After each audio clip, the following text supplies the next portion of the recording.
You are tuned in to episode 103. Yes, I said it. Episode 103 of the Goodfellas podcast. It's your boy G5 Jeff TV, aka G5, aka 5, aka the Guru. Riding solo today. Big shout out to the team, though. VP Shane, aka Ice Cold Shane. Big shout out to him. Big shout out to Boxing First Vlog, aka the General, aka Blunt, aka Blunt Bayless, aka Mr. 1K. Know what I'm saying? But your boy flying solo today. Shane might jump up in here. He might not. But y'all got to deal with me today. Y'all got to deal with this film study. Big fight coming up this weekend. Artur Beterbiev versus Joe Smith Jr. Unification at 175 pounds. Top rank doing anything. Top rank definitely doing anything. But what we're going to do, we're going to wait for a couple people come up in here. And then we're going to get this party started. But when you come in the door, hit that subscribe button, hit that like button, hit that share button when you come on in. And definitely check the website out, g5jeftv.com. We got articles up right now. We're revamping the website. Season 3 of the Fantasy League is coming in short order. We basically had some issues with basically the sponsor for it. It's basically some specific things that we wanted and we couldn't get it. You know what I'm saying? Big shout out to VP Shane. What's going on, brother? Good, man. What's up? Ain't nothing, man. We're gonna get into this film study today. Beterbiev, Joe Smith, big fight weekend. They just dropped the undercard Who's on it? Yesterday. Nova's on it. Yeah, I'm gonna show it to you right now. Big shout out to Adrian in the building. Say what's up. Big shout out to you, man. Got family in the building. Big shout out to you. So I'm surprised you haven't seen it yet, but I'm gonna show it to you now. I haven't been on social media. I haven't been on social media today. Okay. Fair enough. So I've been doing what I've been doing for the last few days, what I've been telling you about. Got you. So what I'm gonna do is I'm going to show the actual card for Beterbiev and Smith this weekend, and we'll run it down live, and you let me know what you think. And this would be kind of cool because this will be your first time actually seeing it. So this would be cool. Let's see. All right. Let's share that. In a second. Get this ad off of here. I think there's an X below it. Below it. Oh, I got you. Not there. There, to your right. That's to for the right. To your right. Oh, below that. I don't see just it. Directly below that. Oh, I got you. It's just moved it down the bottom. I'm just gonna let it run. I'm gonna let it run real quick. Joint don't want to cooperate. Free ads. Yeah, garbage. Jesus Christ, they're persistent. I can see it anyway. All right. So let me see. I'm trying my best. Abraham Nova. So we got Abraham Nova versus Robisi Ramirez. Is this a pay-per-view? For us, no, it's not pay-per-view. Well, I mean, it's a crap undercard, but at least, I mean, it's free, so yeah. So we got obviously Beterbiev versus Joe Smith. I like the co-main though, Abraham Nova versus Robisi Ramirez. That's a real good fight. And pretty much all of the rest of these. I mean, a good fight could potentially be that Joel Tucker versus Andre Smith. That could be a good fight. Yeah, DeAndre Smith. That's a sneaky good fight. That could potentially be a good fight. Oh wow, you got Floyd Diaz versus Daniel, whoever that is, 2-4-0 undefeated fighters. I'm gonna try this last name. Platinovsky. That's pretty good. I think I got it. Yeah. I think I got it. Platinovsky. Yeah. So and then basically all the rest of these is basically like filler fights. Yeah, I mean it's not a great undercard, but it's not a great undercard, but who could they have put on it? Yeah, it's you know what? I'm not even surprised because they just had the Berlanga fight last week and they had to fill that one. Who could they have put in it? I don't know. The only other person I can think of is probably I mean, what is it? Who's Brandon Lee with? he's PBC. What So about Xander Zayas? Xander is with them, but they the thing about Xander, I think he was injured. Not injured, I think Um, he was sick. what about my other dude, heavyweight boy, Jared Anderson? I haven't heard anything from Jared Anderson. That's I that's mean, he could have been someone put on it. I mean, I wouldn't have minded Jared Anderson versus like a Carlos Takam or something. yeah, that'd have been a good one. To be honest with you, they probably could have if it was a free card, they probably could have made that a main event by itself. Because I'm pretty sure isn't Carlos Takam still in some sort still associated with Top Rank? I mean, I Yeah, I remember. don't know who Takam is. I don't know who Takam is I actually mean, I affiliated remember with. he had a few fights on Top Rank's card. You know, his last fight was on ESPN. So I Yeah, mean, yeah. I just think that's a good little step up fight for Jared Anderson. Yeah, I think that's a real good. I think that's a real good step up fight. To be honest with you, even though he just got knocked out, this would be a good time. Throw Jared Anderson up against Trevor Bryan. Throw him up against Trevor Bryan. I mean, it's a bit close. It's a bit close to a knockout. I would probably. I mean, I don't know. Maybe I don't know who there is out there, to be honest. Yeah, big shout out to T Finney, man. Big shout out to you, bro. Says salute to you, bro. What do you think about the fight? The main event. Man, I'm gonna have to answer your question with a question. I had somebody. I was talking to a friend of mine earlier, and I'm gonna ask you the question that they asked me. When you're dealing with a guy like Beterbiev, and you're the opponent, you have cracks too. Should your strategy be to try to get them out of there, throw all your eggs in one basket, and try to go for it early, or do you try to prolong it as long as possible against a guy that got all-time hands like Artur Um, Beterbiev? with someone like Joe Smith, I would fight fire with fire because I think Joe Smith has power himself.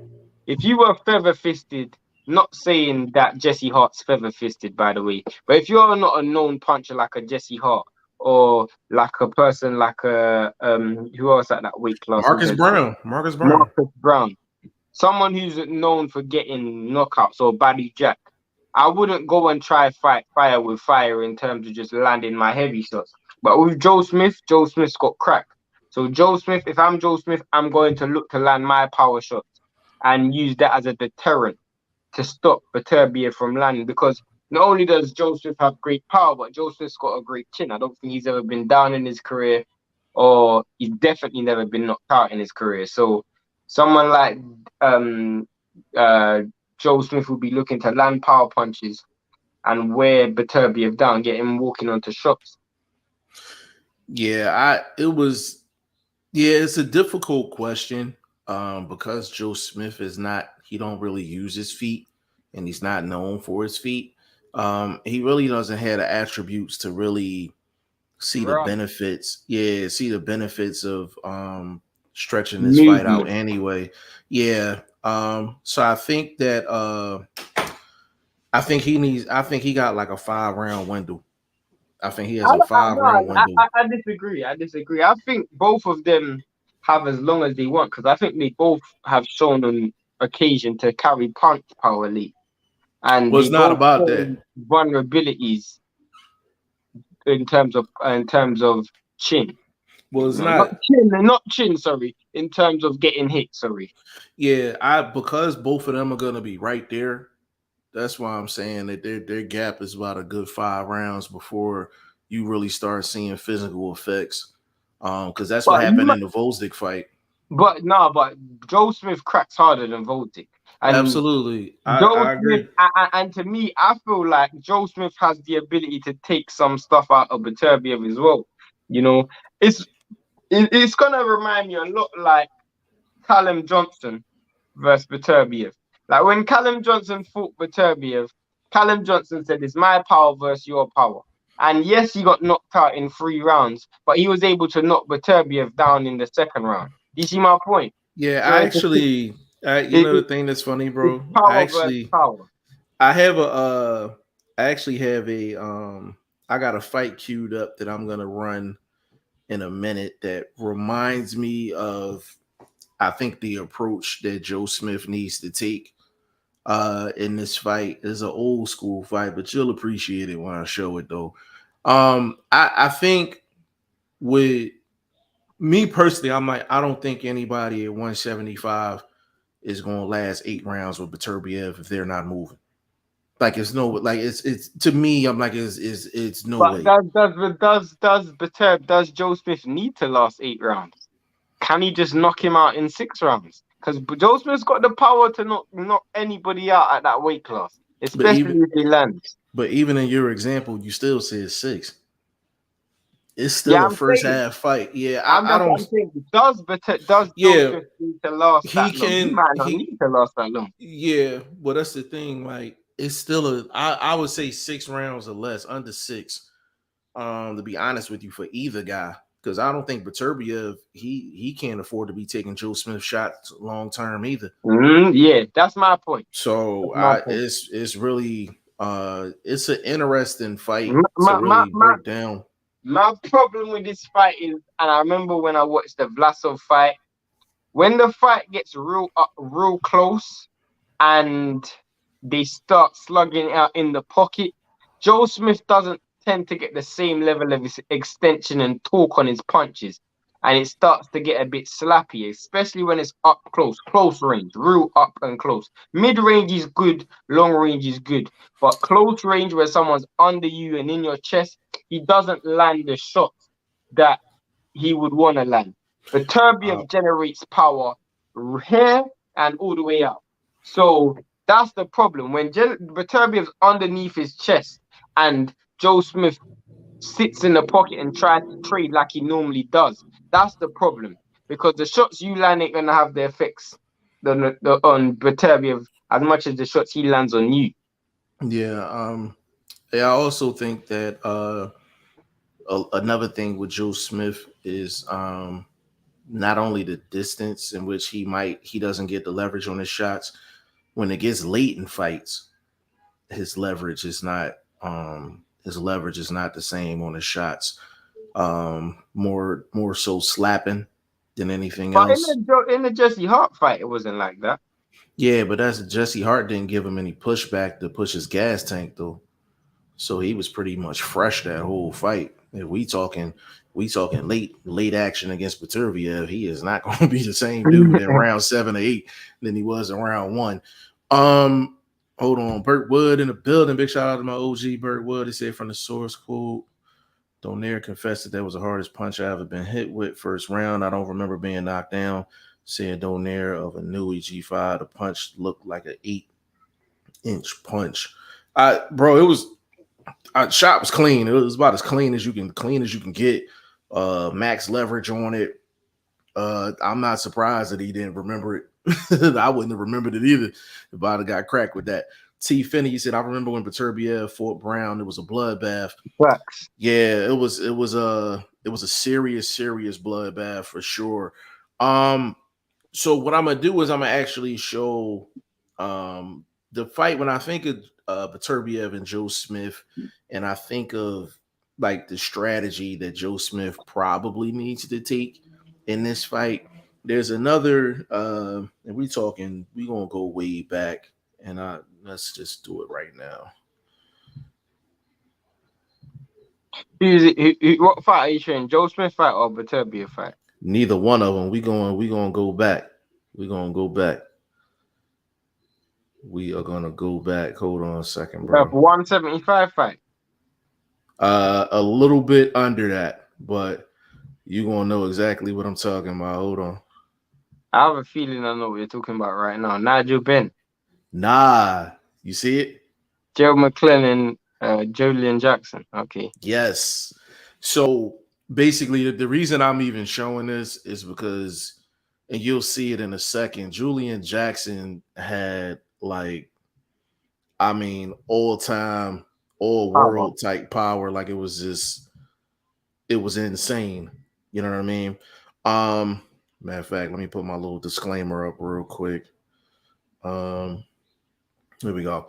So if you look at Julian Jackson, right? Now he's in his prime in this fight, so this is 160. And just check the record. Like if you never watched Julian Jackson fight before ever, all you got to do is look at the record and you just know. Like that, you just know. Like, you know what I'm saying? You 46-1 with 43 knockouts, you just know that it's power. So the reason I'm even showing this is because you got to look at McClellan and the approach that he took in the jump. I feel like it's a little bit different in this fight, though.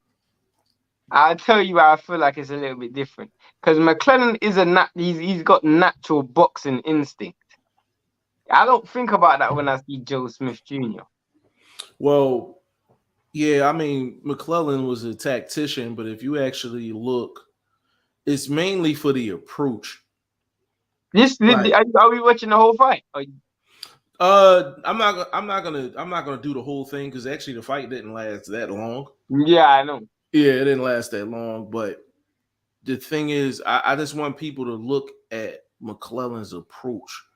He has all the technical skill in the world, but he came in and was like, you know, we gonna throw hands at it. He didn't fight like he was gonna go 12. But you see how Julian Jackson's coming. Mm-hmm.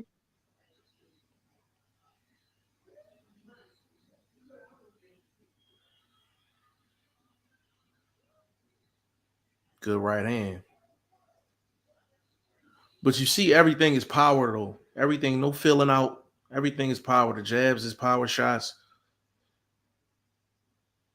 In terms of actual intent, he's coming with calculated pressure. Mm-hmm.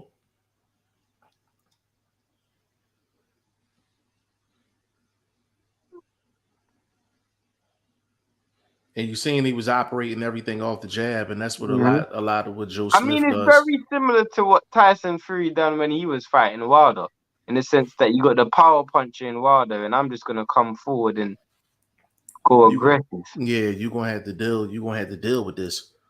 You know what I'm saying? You're going to have to deal with it. But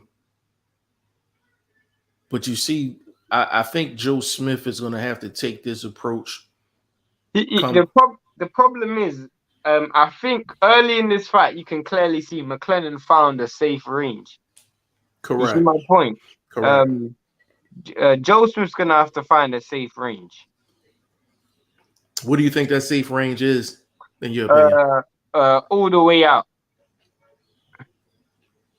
So when you say all the way out, let's go. So would you consider this all the way out where McClellan is right now? What McClellan's doing is all the way up. So what he's doing is he's bouncing. So imagine there's a string, and there's a string that gets maximum extension, which is the distance where they're both at their maximum reach. Correct. If you look at what McClellan's doing is he's starting all of his attacks with a jab. So that's the first thing he's starting his attacks with the jab. And then another thing he's doing is he's forcing Julian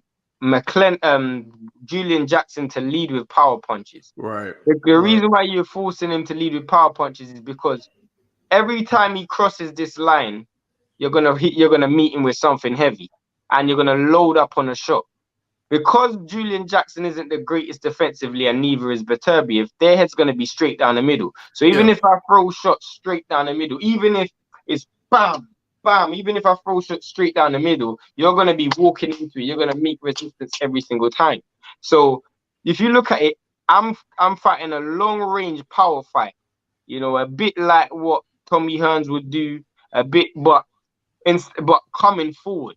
So the moment he takes a step forward, I'm a throw a punch.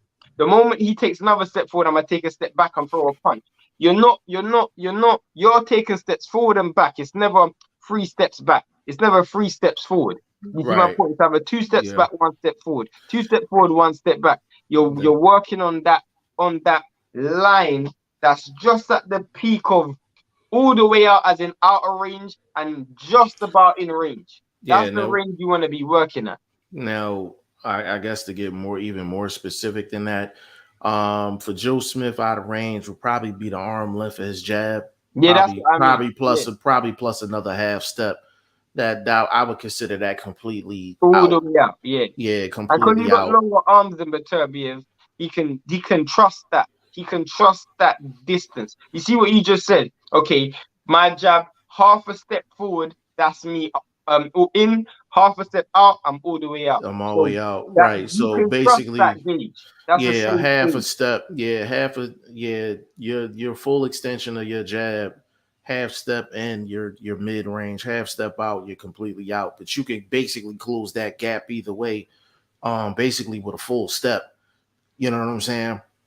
So both guys are good. And the thing is, neither guy is a counterpuncher, which I'm that's a an What did you important say? I thing. didn't hear. Who's a counter puncher? I said neither one of them counterpunches really. Not really. Um, No. Yeah, so I'm kind of What curious to see if either one of them will be willing to do that in this fight what too. what you might see though? What you might see is because I think they're both gonna feel each other's power pretty early. What you might see is Beterbiev keep the high guard up for long periods of time in this fight. So he's not gonna really be throwing power punches early. I don't think. He's Right, only gonna be he's gonna only throw punches when he feels safe as well. You know, right, the thing that was different with Callum Johnson is Callum Johnson's a fighter. He's just throwing.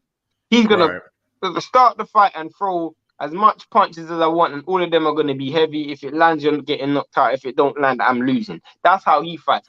Joe Smith Jr. is a little bit methodical, so he's yeah, not gonna be as reckless. But you look, Alida Alvarez was another power puncher who Joe Smith fought. Alida Alvarez had a big power. yeah, We saw what he done to uh Kovalev in the yeah, first Kovalev fight. What he was able to do with Alida Alvarez was keep straight shots pumping. Jab, right hand, jab, right hand, jab, right hand. What Beterbiev does a very good job at is deflecting shots with his gloves.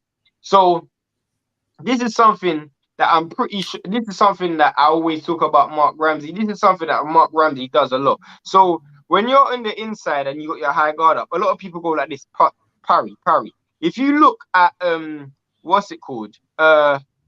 Beterbiev, he doesn't really move his head a lot like Mike Tyson. What you see him do is he might move, but he'll parry shots like that on the outside. So he almost reverses it. That's what a lot of or you see them turn their glove in. So right, instead of having to get out of the way, they just turn their glove in. So instead of blocking a shot like this and parrying it like that, you'll see Mark Ramsey teaches dudes to turn his glove in and almost smother the punches that's coming in. right, So the shots go directly through the middle. They can just turn in over the top, turn in over the top. Everything's over the top. If you look at when Beterbiev catches punches, he rarely catches punches like how you would normally catch a punch on the inside. And that's a Mark Ramsey thing because I see Oscar Rivas do the same thing. So yeah, yeah. um Um, let me get hold on. T. Finney said, when Joe Smith and Jesse Hart fought, I was debating to go to that fight or Clarissa Shields fight, but I ran with the Shields fight. They were both in New Jersey, one on Friday and one on Saturday. Yeah, actually Boots was the co-main on that Clarissa Shields card. And to be honest with you, that was probably the first time media people were saying that he was that Boots was kind of like had the Roy Jones type skill set. But I do remember that. Unfortunately, I had some bad inside information on the Jesse Hart fight. So, it was what it was. Burt Wood, G5, who was Stephen Fulton's promoter.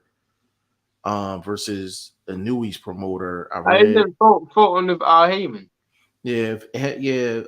Fulton is with Al Bert. He said, I read fight would not happen in 122 because promoters don't work with each other. Now, I don't think so. Inui is Bert, I know where you're going with this. So basically, Cool Boy Steph is PBC. Inui, you see him mainly on Top Rank. Right. So I get it. Can the fight happen? Yeah, I think it can happen. But because it's the lower weight classes, if it was a higher weight class, you're probably talking more money talk. But with these two, I think they can make enough money to basically make it happen. I think with Fulton hasn't turned into a superstar, so it Al Heyman doesn't treat him like such.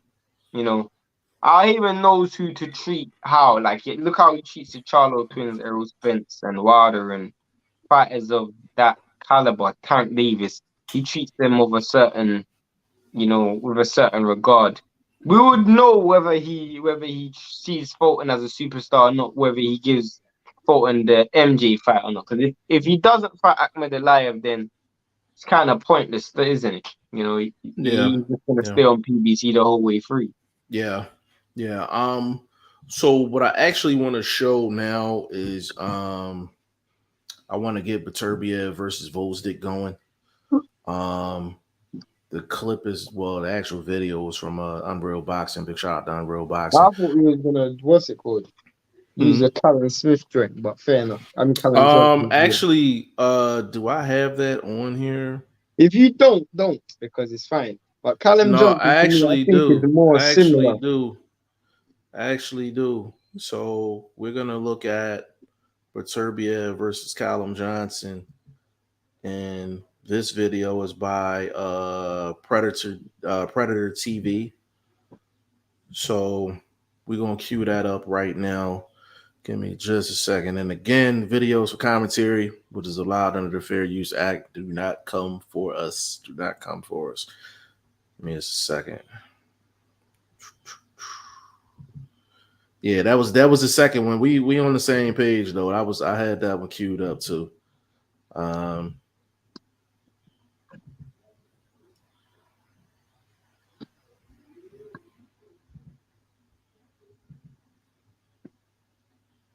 If you look how Callum Johnson came out in this fight, now I don't expect Joe Smith to be like this, but I expect him to be. I still expect him to be aggressive. I want to see Joe Smith be aggressive. Callum Johnson was a bit reckless. There's a difference between being reckless and aggressive. There's a huge difference between reckless and aggressive. But if you notice Callum Johnson, he's not moving backwards.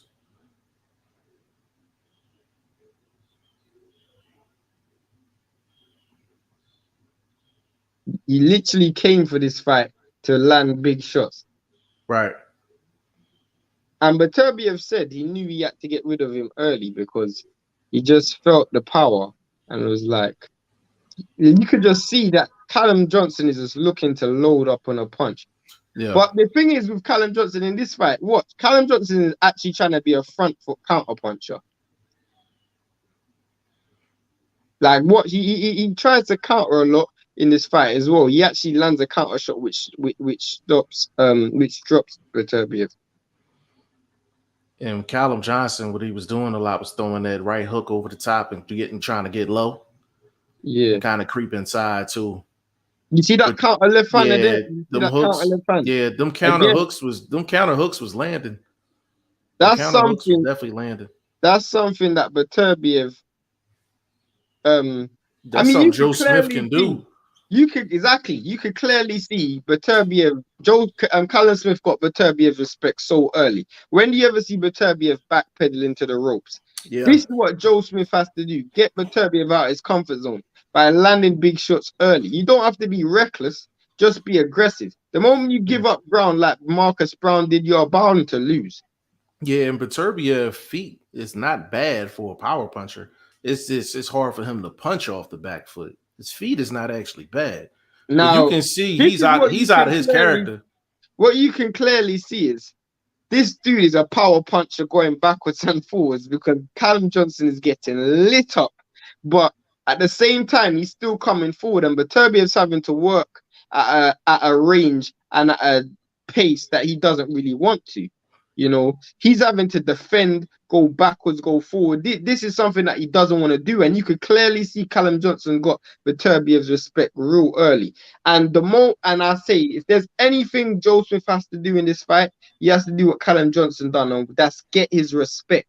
Do not let this dude back you up to the ropes and dictate the pace of this fight. The moment you do that, you're gonna get knocked out because this dude throws punches that wear you down. That's just collateral damage. When you're playing that fight with Beterbiev, you're gonna pay the maximum price. But in the next round, he gets the get back though.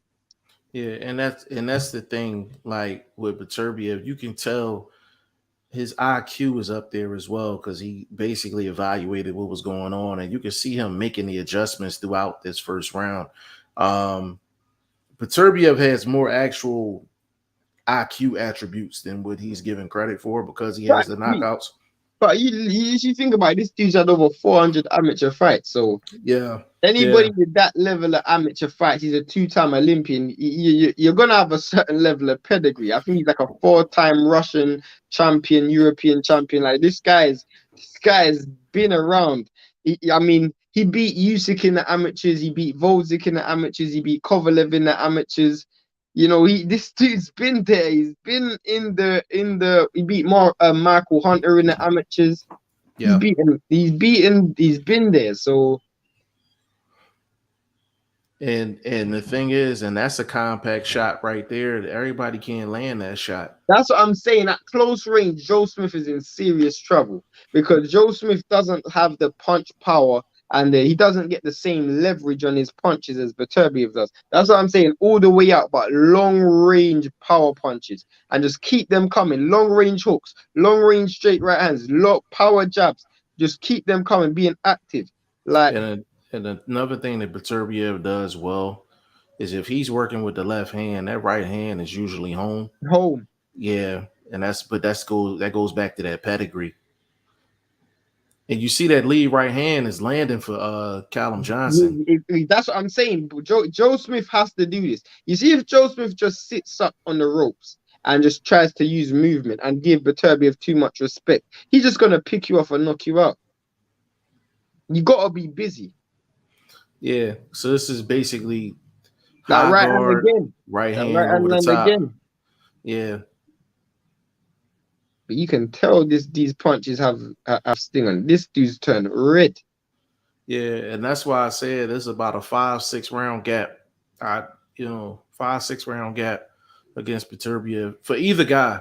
5-6 round gap. Watch this. This is where it comes. I think this is where it is. This is where the knockdown is for Beterbiev. You know, again, he's playing with that range. I think this is where it is. And you see he's responded with multiple shots too. Yeah. But the thing with Callum Johnson is Callum Johnson's always had power. Yeah. And see, that's left hook come again. Shot. I told you that check left hook again. Yeah. Those hooks at long range. Now, if I'm Joe Smith, I wouldn't want to be trading there. But at long range, throw left hooks, right hands, straight. Just keep them powerful. Make your Beterbiev feel your power early. Hold on for real quick before I restart this, right? Let me explain this. Callum Johnson got a knockdown in that exchange. That's actually where he didn't want to be. That was straight danger zone where he was. He just was fortunate enough to land his hook first. Joe Smith don't want to be there. He wants to be further out trying to land that shot versus being up close and tight like that. I had to get that out the way. Let's go. No, that's a fact. You can land those shots against Beterbiev. You just have to be out. You don't want to. You just got to be out. Right. Facts. Because if you can see, Callum Johnson is getting whilst he's landed a few, he's getting hit with everything and the kitchen sink. And when he finally does get knocked out, he gets knocked out after literally nothing left in the tank. Like he's absolutely done. Because Beterbiev hits you with shots that take. It's like a life bar. You know when you play in Mortal Kombat, every hit that he lands just takes part of your life away from you. Yeah, that's what I'm saying. I don't know if this lasts I don't know if this lasts 6-7 rounds. I'd be Yeah, I surprised if it can't see lasts it. 6-7 rounds. But then we saw Joe Smith get hurt in the Bivol fight. You know, in the last round of the Bivol fight. Yeah, I think both guys, we've seen them hurt, before, and it's just one of those. It's just going to be one of those fights. Like, can Joe Smith get home without putting himself in true danger? And we talking in terms of distance. Can he get his punches home? Like, you look at this knockdown, like it's short and it was compact, but basically they were trading hooks. And Callum Smith is a hooker. We know Beterbiev can crack, but it's still the rule's still the same. You don't want to hook with a hooker because the hooker can luck up and land something like that. But you can tell Beterbiev has so much power. Even when he got knocked down with the shot, you see Callum Johnson didn't run in and try to go for the kill. Yeah. Some shots was, Beterbiev shots is still heavy.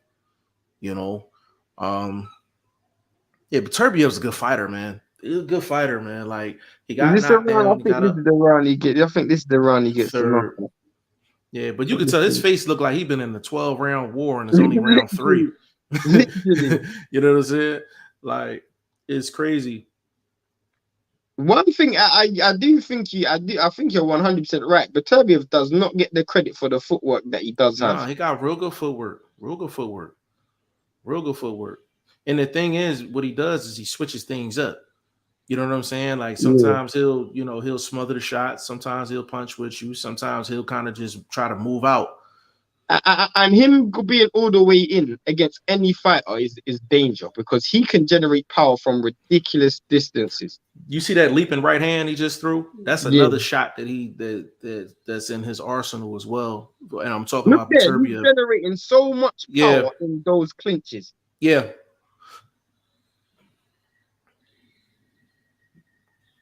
See, Callum Johnson here, he's basically on the edge of being out. No, he's not. No more. No.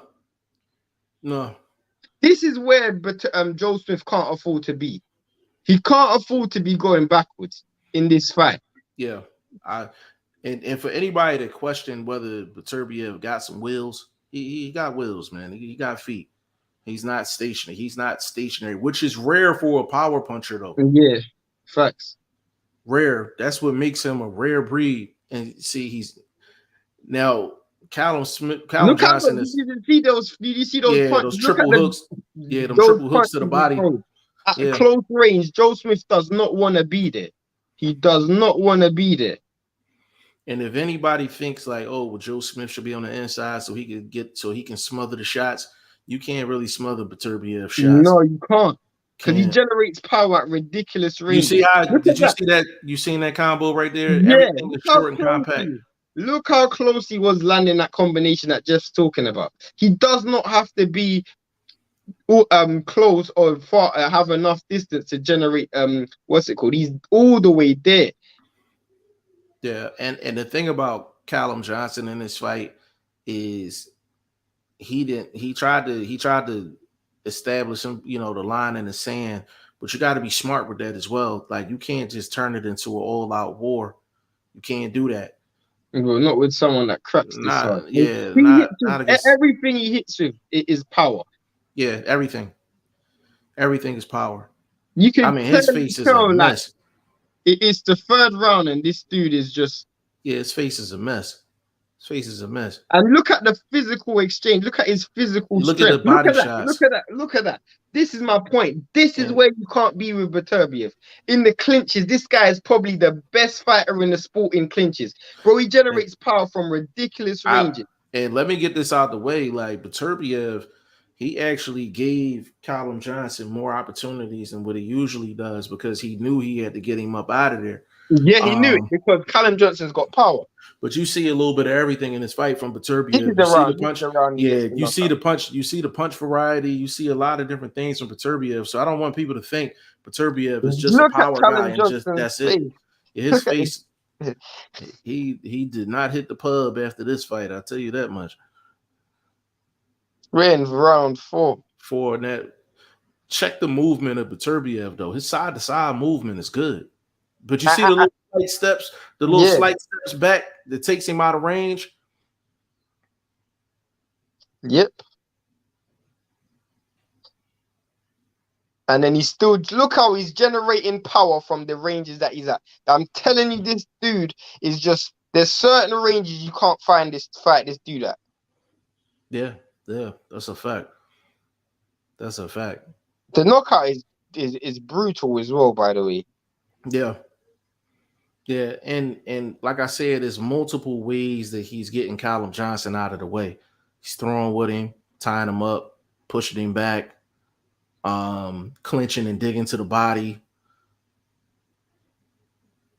These are the ways that you handle a guy that's overly aggressive. Facts. And you can, and Beterbiev has good posture. When he's going to throw the jab, you see the right hand is always home. And the thing is, with Joe Smith, what he also needs to understand is, even when he backs up Beterbiev, but he's got to force Beterbiev to take steps forward. Because if you take that step forward, he'll just walk you onto a backhand, just like he just done there. And I didn't even know that was going to happen, but he just done it. He'll walk you onto punches. Which, if you're not a counter puncher, if you set in traps, that's equivalent to counter shots anyway. Yeah, exactly. Look at that half step across just to offset the jab. But you see he's getting his 2s and 3s off and he's taking a walk. And not extensive movement where it's just too much. Little 1-2 steps. And if you notice, Beterbiev's not lazy defensively neither. Like, he don't mind bending at the waist, getting underneath, even if he feel like he got to tie up. See, that's a beautiful shot. That's a beautiful shot. That's a temple shot. That's a beautiful shot. That's what I'm saying. When you walk somebody onto a punch, you know, that you can clearly see it's not even the fact that that shot was too much. Yeah, he's just been taking too much punishment. And he was drunk. He was drunk. So that's I mean, Beterbiev next level with it. He's next level with it. Joe Smith got a lot on his hands. Was Ross Abner in the corner for this fight? I think so. No, I didn't see. I don't see him. Maybe he was. I can't see him. There he is. There's Ross Abner right there. Yeah. But see, that's what I'm saying. Like, Beterbiev is next level with it. Definitely next level. It's going to take a lot for Joe Smith to get this dub. Look in the comments real quick. Thomas Morris in the building. Big shout out to you. He said Smith 7th round KO. I would say 7 may be the longest. If it goes beyond 7, I'm surprised. He's got the power for it. He definitely got the power for it. He just has to be very it has to be calculated aggression, but aggression nonetheless. You know, you can't be passive in this fight at all. You know, you have to go in there with the intentions to land power punches. Yes, have respect. And Jeff, I said this before, and I'm gonna say it because now I have time to say it and explain myself. The boxing ring is just like your house. In your house, you have to earn the right to leave your house or earn the right for privileges. You know, privilege might be to watch TV, to stay up late, to go out and play with your friends. That's a privilege. A privilege in that boxing ring is a power punch. You have to earn the right to land power punches in boxing. And there's 3 ways you earn rights for privileges, just like 3 ways you earn right for privileges in your house. Clean, keep clean, have respect, and always, always, always, when you're throwing power punches, you have to know that your opponent can throw power punches back. That's all it is, bro. You have to have respect for what's coming back at you. So just like if you're in your house, bro, if you never cleaned your room, you know you don't have no privileges. If this playing field isn't clean, therefore I ain't throwing no power punches. What I mean by a clean playing field is you gotta make sure, like what Beterbiev done when he was knocking out, the ranges are safe. That's what I mean by clean. You can't be fighting at a range where the it's in your opponent's favor. You can't Yeah. keep it clean. Another thing that you have to do to get a privilege in your house is do your homework. Just like in a boxing ring, you have to do your homework on your opponent. You have to know where's safe and where is not safe. What punches are dangerous and what punches aren't dangerous. Where can they hurt me and where can I hurt them? Do your homework. And always have respect. You have to have respect for what your opponent's throwing. Those are the ways you earn the right to throw power punches. You can't throw power punches without earning it. You have to earn the right to throw power punches. I see certain fighters just go out there and just throw power punches. You have to earn that. Power punches is a privilege. It's a privilege. My God, Toshi, this is the fight of the year. It definitely has the potential to be. We've seen some great fights this year. Yes, it has the ingredients to be a firefight. To be honest with you, Fights have Toshi, we seen already this year that's been amazing this year.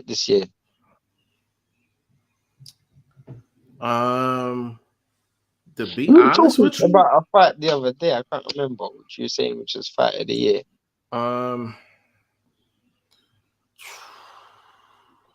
Craig Richards. What's it called?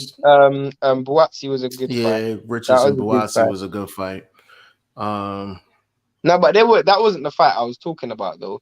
There was a world title fight that was a good fight. I can't remember. Charlo Castano.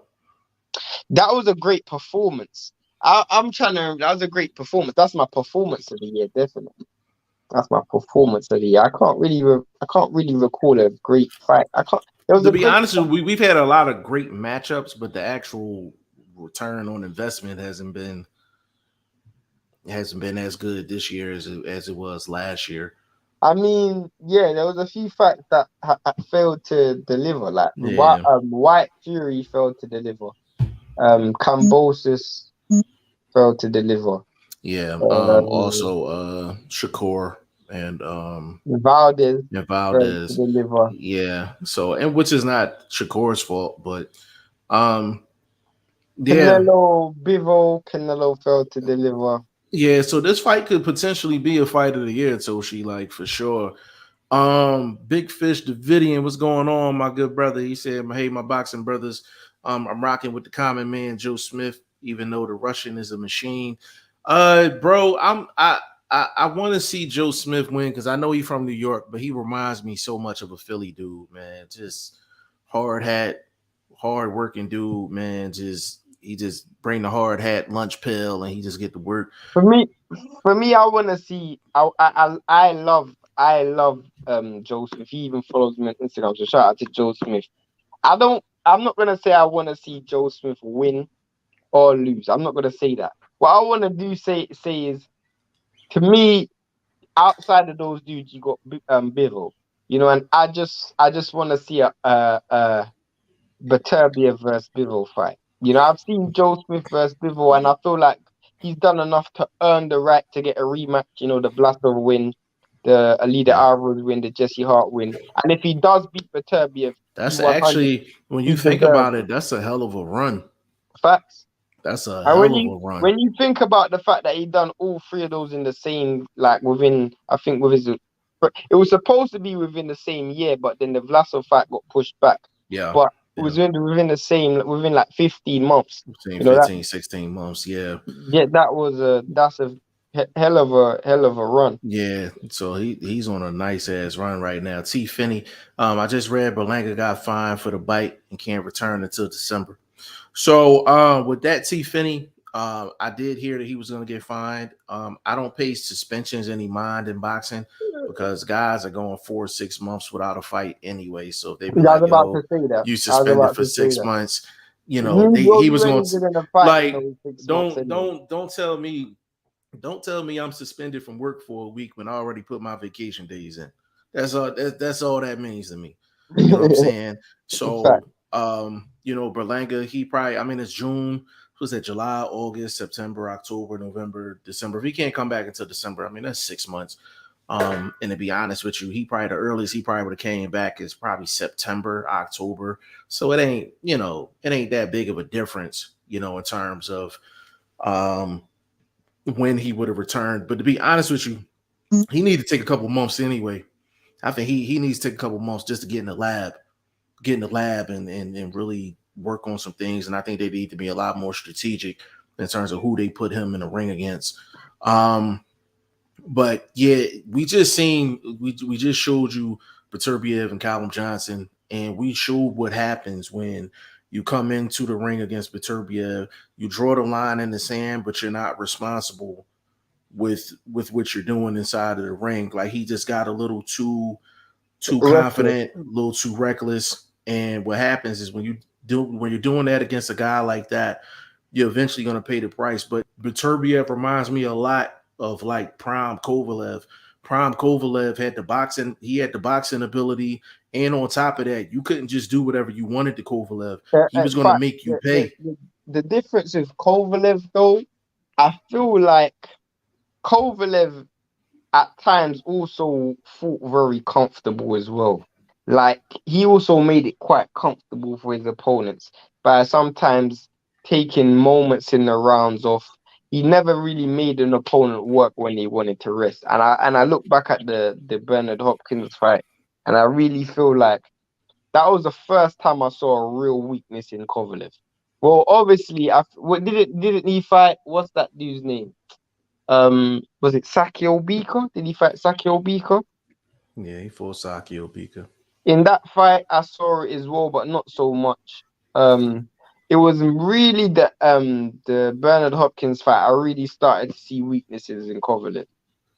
Yeah, Kovalev, and we talking like when I say prime Kovalev, I'm talking when HBO was trying to get him and Adonis Stevenson to fight. Like that Yeah, was like yeah, prime Kovalev, and prime Kovalev always gave you something to think about with that jab. He had mm-hmm. one of the best power jabs in the sport. And to be honest with you, he didn't even need the side to side movement because his judging the distance Was, straight was away, like straight ahead, was next level. Like he could touch you, and he was just far enough out for you to, if you trying to reach him, you're leaving yourself open for something very, very, nasty. very similar to what you see Errol Spence do right now. Mm-hmm. Mm-hmm. Absolutely. Absolutely. I actually want to I always thought Gennady Golovkin was like a poor man's Kovalev. I've always thought that who? Gennady Golovkin. Oh, Triple G, yeah. So those dudes have the same to be honest with you, they all have that same um makeup in terms of inside the ring. Like they're all power guys that have some technical ability. They're The not super Soviet style, athletic either. that Soviet style. That's what they call it. The Russian style.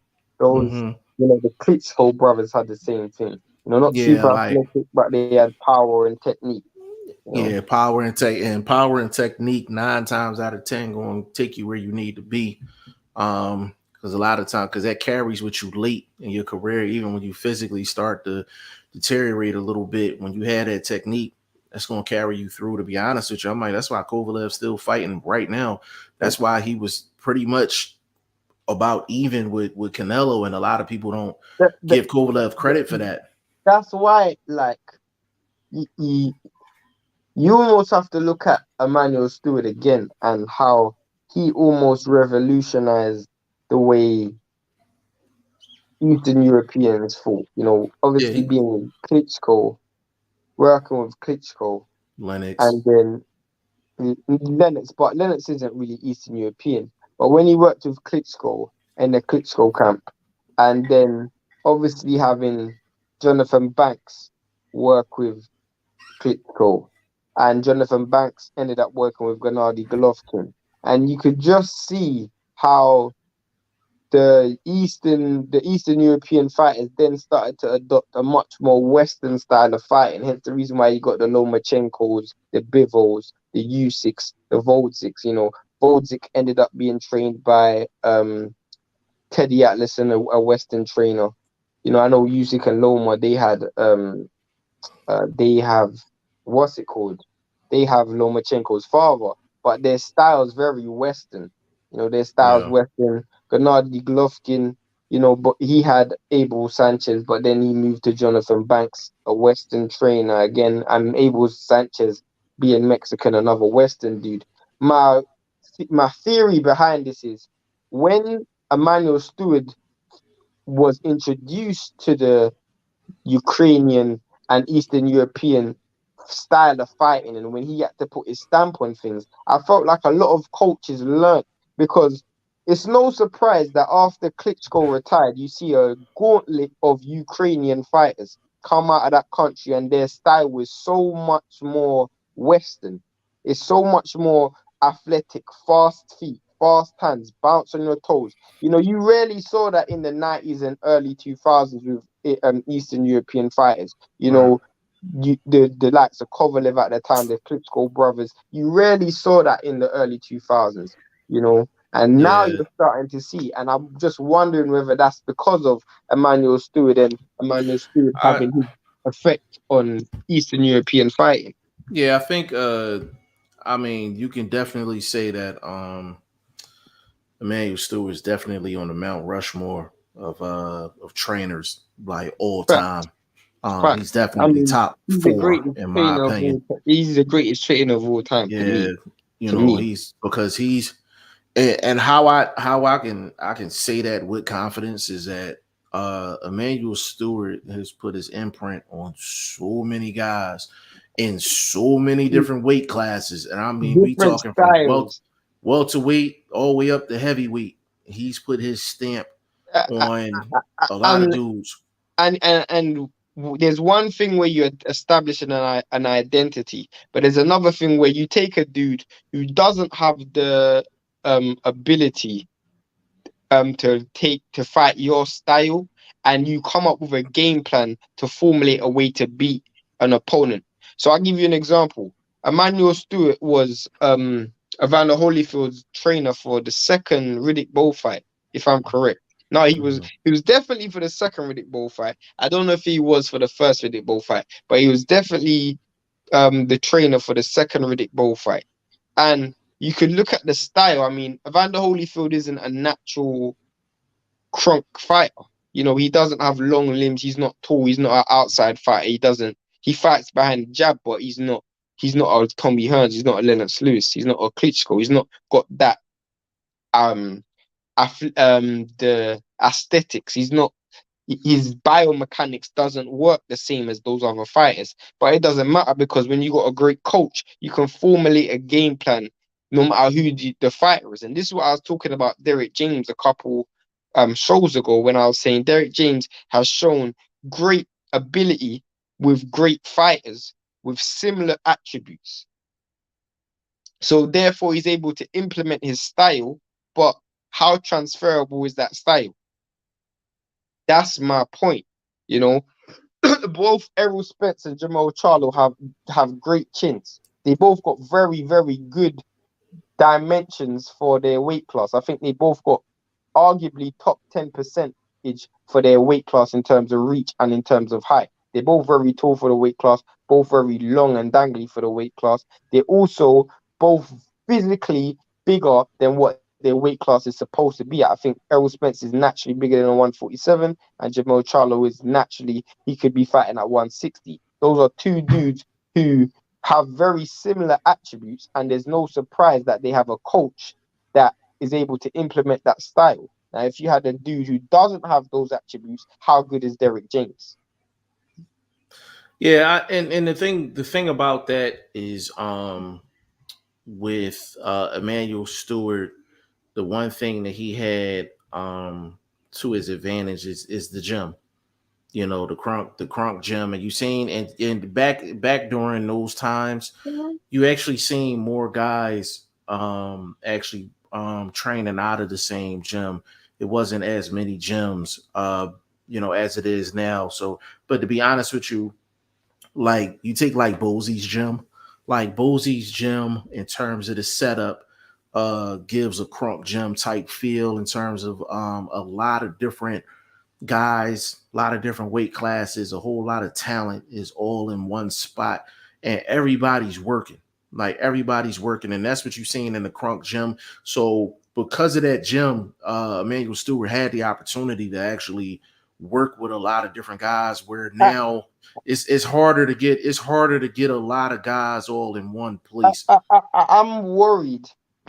I'm not worried. Why did I say worried? I'm wanting to go to that Detroit gym. I've been to probably most of the great fight cities in that. Like I've been to, well, in the UK, I've been to all the great gyms in the UK. Every gym that's got a certain status, I've been there in the UK.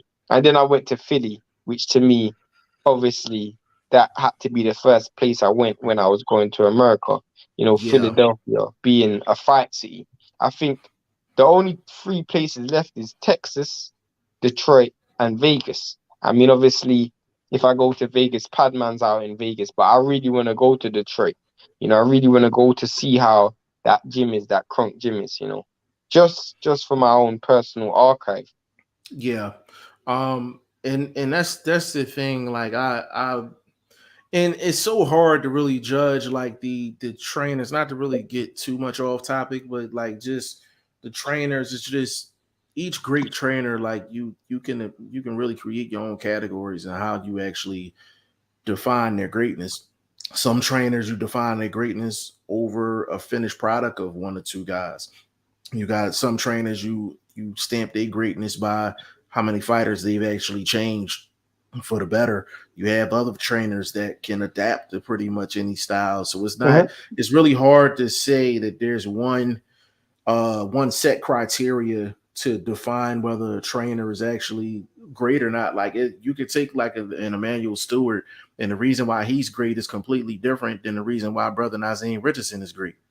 You know what I'm saying? Or you take like a Teddy Atlas, and there's reasons why he's great, but then you take a young impressive guy like a Coach Rell, and there's reasons why he's a great trainer. You know what I'm saying? So all the way around, everybody has their own reasons of why they're great, and it's hard to evaluate a trainer versus evaluating a fight. It's actually easier to evaluate a fighter versus an Yeah, actual no, trainer. easily. But yeah, It's that's a fact. easier. That's a It's fact. I easier. wanna I wanna read this question. Hmm. Heavy Bag, aka Heavy. Shout out to you, bro. Salute Goodfella podcast. Do you guys think that Derek James is an all-time great by having a three belt unified champion and the first four belt 154 champion in history? Personally, no.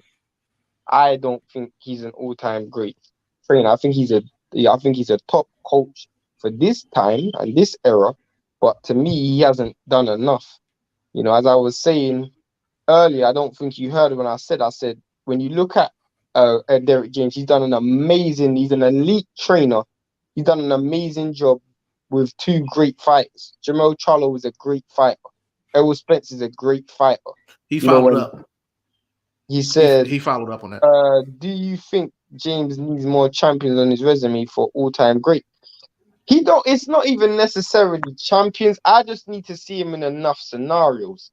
So to me, I want to see him work with a dude who doesn't have the same attributes that uh Errol Spence and Jamel Charlo has, just to see how transferable his skills are. Because right now he's teaching a style that's conducive to two individuals who have very similar attributes in the sense that the style can easily be implemented into those two dudes' um, game plan as aesthetically and biomechanically they're both capable of doing it. I want to see this dude work with a dude like um a dude who's small for the weight class. Maybe work with a heavyweight or work with to me, like an all-time great trainer, for example, is a Teddy Atlas. I've seen Teddy Atlas in numerous scenarios. Whether it's with Bradley, whether it's with Povetkin, whether it's with Voldzik, I mean, I could keep going on this, whether it's I don't even need to, whether it's with more, or I could keep going. You know, I've seen this dude work with different styles and implement his style and work on the attributes of different fighters. Plus, his level of in-game adjustment, in-game understanding. That's an all-time great trainer. I don't think Teddy Atlas has the same accolades as Derek James does, because I don't think he has an undisputed champion. But it doesn't make a difference, because I've seen enough from this individual to show me that he's an all-time great champion. And the reason why heavy bag you need to not always look at the accolades is because we can look at someone like Ben Davison. You know, Ben Davison, who has an undisputed champion in Josh Taylor. He had the champion in a unified champion in Tyson Fury. You know, and to me, he's not a top coach. He just worked with top fighters. You know, there's a difference between being a top coach and a fighter who's worked with a trainer who's worked with top fighters. You know, and that's my point. How do Let you me feel about let me get go the on? yeah, let me get that one. He said, how do you feel about Derek attempting to make Marcus Brown a champion? If he was able to do that, that would impress me. Well, see, here's the thing. So, um, with Marcus Brown, right? This is how I evaluate how far a fighter can go. So this will lead to your question. So you take a Marcus Brown, for example, and you ask yourself, is Marcus Brown the type of talent you could just throw him up against anybody and he's going to be okay? The answer to that is obviously no. No. So you have to be strategic in terms of who he actually gets in the ring against. Now, there for Marcus Brown to be fighting at 175, right? He would have a lot better of a chance against a Joe Smith than he would have a Beterbiev, because he would have been able to actually do more things that he's capable of doing in terms of his physical attributes, his movement, things like that. He would have had a better chance. Now it's easy to say, like, it's no way in hell Marcus Brown to do anything at 175. If he's moved strategically, again, quote, strategically, and he gets one of the weaker champions at 175, possibly. But after that beating he took against Beterbiev, I don't think he's going to be the same fighter I, like here. I, I don't necessarily need to see. But to answer your question, heavy, I don't need to see Joe Marcus Brown win a world title for me to give Derek James credit for improving him. If I can see clear improvement where you're actually working on this dude and you found ways to improve this dude's skill and complement the attributes that he has and mold it into what you're trying to teach, that's credit to you. You know, that's credit to you. You know, he doesn't even need to become a world champion after that. You know, uh, I remember when uh, Dylan White was with Mark Tibbs, and Dylan White was with Mark Tibbs. He never even had a world title fight with Mark Tibbs. But I think the 9 fights they were together, he won all 9 fights. He was undefeated with Mark Tibbs. And I think even in the time that he was working with Mark Tibbs, his knockout ratio increased working under Mark Tibbs. And then as soon as he left Mark Tibbs, the fight after he left, he got knocked out by Povetkin. And then he ended up losing to Tyson Fury without Mark Tibbs again. So I don't necessarily need to see you win a world title to see improvement in you. That's my point. Like, if I can genuinely see improvement in a fighter, sometimes a coach can only do so much. You know, I just want to know if you can give me enough improvement with this trainer, and then I give you credit.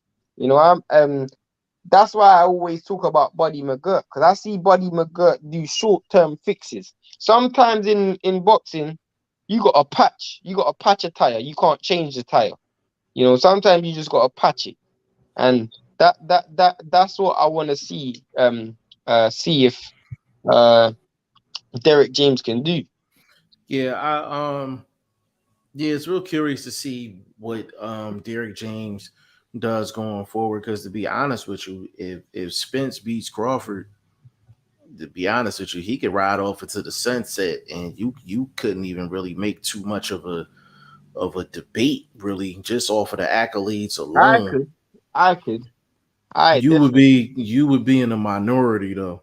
Because accolades don't mean nothing to me from a coach's perspective. Yeah, but you would still be in a minority though. I Because don't, he I'm put in a his minority right I now. put it to you, I put it to you like this. Like Derrick James definitely plays a part, and you can see he plays more of a part in Jamel's development more so than Spence's But he's development. supposed to because he's a great coach. Yeah, but he's been with Spence his whole career though. That's the difference. But he's That's the supposed difference. to, but this is the thing. He's supposed to because he's a great coach. But the I'm thing not is, saying he's not a that's what great I'm coach. saying though. Like, but that's what I'm saying though. Like, you have to, when you're dealing with a great fighter and a great coach, it's always going to be debate on, who had more of the effect. It's no different than like in football, Tom Brady and Bill Belichick. They won Super Bowl after Super Bowl together, and it's still a debate on who affected whose But career more. but then this is the difference. When you're looking at all-time great, the reason why I feel like accolades, this is an individual sport, bro. This is an individual sport. It doesn't matter what Floyd Mayweather achieved, bro. It doesn't matter what Floyd Mayweather achieved. It didn't make Roger Mayweather an all-time great coach. Nobody looks at Roger Mayweather and say he's an all-time great trainer of all time. Nobody says that. Or But they'll Floyd say Senior even. is though. I wouldn't. I want to know. I wouldn't. I wouldn't say that. But you got to separate. You got to separate your opinion to what the general public is But you, thinking. you you said I'm in a minority. I'm already in the minority, bro. I'm already not. You always in the minority, I'm bro. already in the minority. So it's not even about that, bro. Like you could ask me right now, and I'll tell you this right now. If I was to rate who's done more for me to prove as a better coach, Derrick James or Buddy McGirt, I'll tell you Buddy McGirt. Because I've seen more from him as a coach than I've seen from Derrick James. I've And seen see, two elite fighters with an elite coach. To me, bro, you know what that's like, Jeff? That's like me going into the NBA tomorrow. No disrespect to Derrick James because he's an elite coach. He's elite. But that's like me going into the NBA tomorrow and I'm gonna be Steph Curry's coach for shooting threes. And then I'm uh, going to be like, well, Steph Curry's shooting the most threes, so obviously I'm the best coach at coaching threes. This dude just gifted. well, the thing is, like, so you take that same example.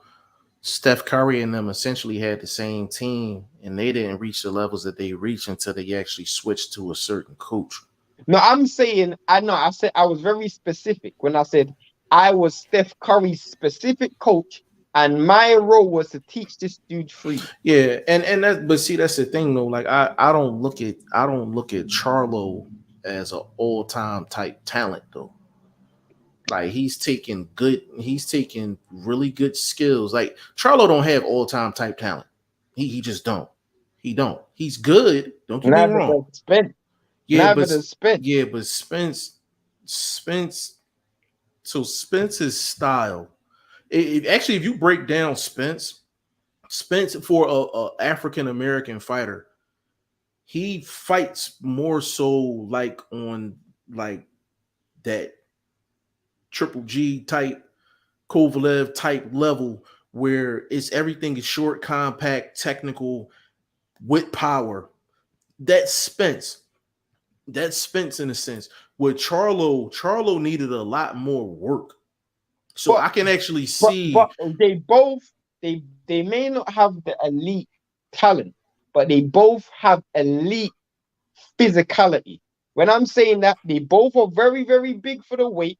They're both very tall and with long reach and long arms, and they both got amazing chins. So it's very that a Derrick Because James style, a Derrick James style, based on what I've seen from Derrick James, you need to be physically strong and you need to have a good chin. right, but that's what I'm saying though. Like, so you gotta be you got to be careful with that because I'm like you're kind of walking that line of like, can you slap any coach with Spence and would he would have got to the same place? Can you slap any coach with Charlo? Is he going to get to the same place? My answer would be no. I don't But then think you I'm can gonna ask slap you a any coach and question. get I'm there. gonna ask you a question. If you gave Derek James Anthony Joshua, does that style work? No, because he doesn't have a chin for it. That's my point. So Yeah, how but skilled? you pick one of the weakest chins you can No, find. And but give I me done it. another example No, though. but I done it on purpose. I done Yeah, that on purpose. The reason why I done it is because I want to know how transferable you are. Now you're but working with a dude who don't have a chin. What are you but gonna do as bro, a coach? but as a coach, how many coaches has actually changed somebody with a chin like that though? That I mean, never happens. It's there's a difference some. between coaching and miracles. There's a difference between coaching and miracles. I get that. 100% get that. But there's also ways in which you can improve a fighter that doesn't have a certain chin. You can I improve their defense. You so can I'll improve so their I'll distance management. Just I'll like with go. Amir Khan I and was getting Amir ready to say Khan that. and I was getting Virgil. ready to say in Virgil, but the thing is, Virgil did everything you possibly could with Amir Khan, and where did he still end up though? He ended up as a unified world champion. Not under Virgil. Well, under That's what I'm Virgil, saying. Not under Virgil. He no. got, but listen, so we seen the improvement. So let's take Amir Khan, right? We seen the improvement, Mhm. right? We seen the improvement that Virgil Hunter had on Amir Khan. We seen the improvement because we seen it with our own two eyes, but we still seen moments where it didn't matter what Virgil Hunter did. There was fights where Amir Khan got knocked But down. There's but a but fights where that's he got knocked smooth out. But that's why I said to you, bro, as a fighter, as me as a dude, and I just said, I don't need um to see Derek James turn Marcus Brown into a world champion. I just need to see this dude improve him enough to say I can say this dude has transferable skills. That's all I want to see is whether Derek James has transferable But skills. but accolades does play into that though. No, it doesn't. You No, no, it doesn't. but the thing is, you're going off of accolades is when you're evaluating anybody in any sport, accolades does play a part. It does play a part. You can't separate it and say it don't play a part at all. Like it has to be some type of results. Some type of results. It don't have to be world title or anything like that. It has to be some type of Yeah, no, of results. course there has to be results, but it doesn't necessarily mean what I'm saying is it's very simple. Just because you have accolades doesn't necessarily, or you're working with a fighter who has certain achievements, doesn't mean necessarily you have a. Okay, I'll give you an example. Becoming an undisputed champion, that's an all-time great achievement. Mm-hmm. It's an all-time great achievement. It's an amazing achievement. It's a once in a lifetime achievement. It's a Hall of Famer level achievement. Just Mm-hmm. because you have that in your stable doesn't mean you're a Hall of Famer all time great trainer. And that's my point. Don't get I get what you're don't get saying. an accolade and feel like that automatically gives you a certain status because it doesn't. Because I just told you, Ben Davison is a coach for Josh Taylor. Josh Taylor is the unified champion or undisputed champion. I don't think Josh Taylor is I don't think Ben Davison is an all-time great coach. Neither do I think Bomac is an all-time great coach. Neither do I think Eddie Reynoso is an all-time great coach. Neither do I think,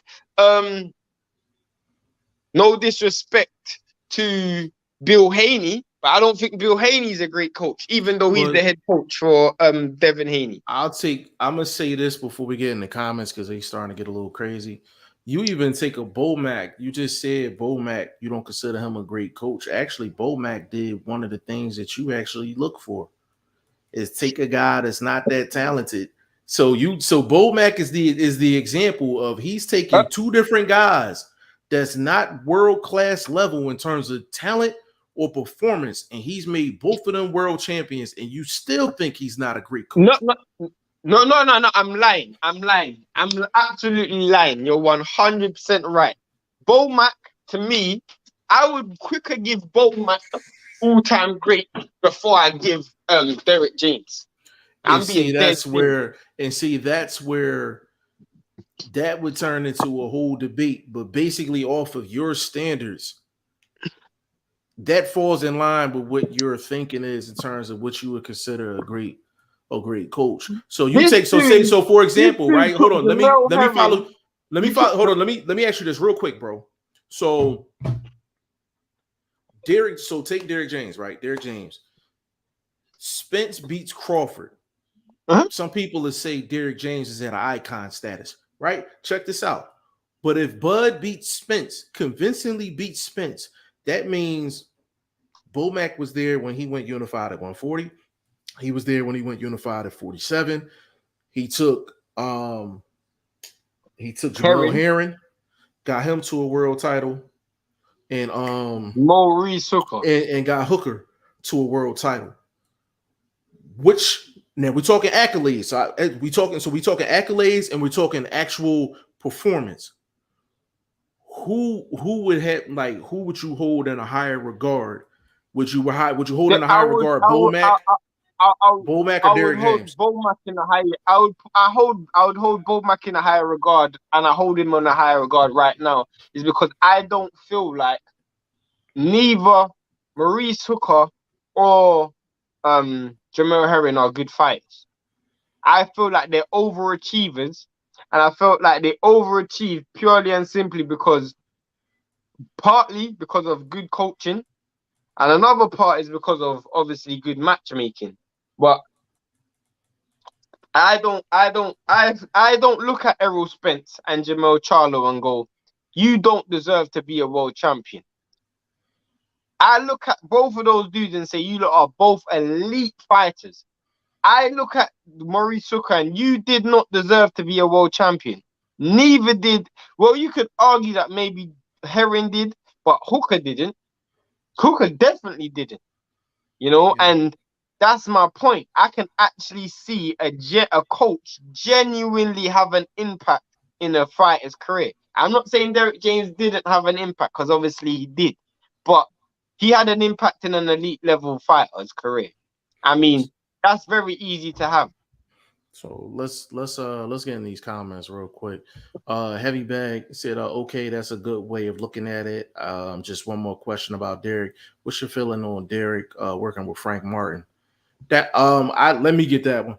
So if Derek James takes Frank Martin and takes him to where he needs to be, I guarantee you Shane is going to be very consistent in what he's saying. If Frank Martin gets to where he needs to be, and Derek James is a big part of that, Shane to jump back on camera and be like, "Hey, that's what I'm talking about." That's what I want to see.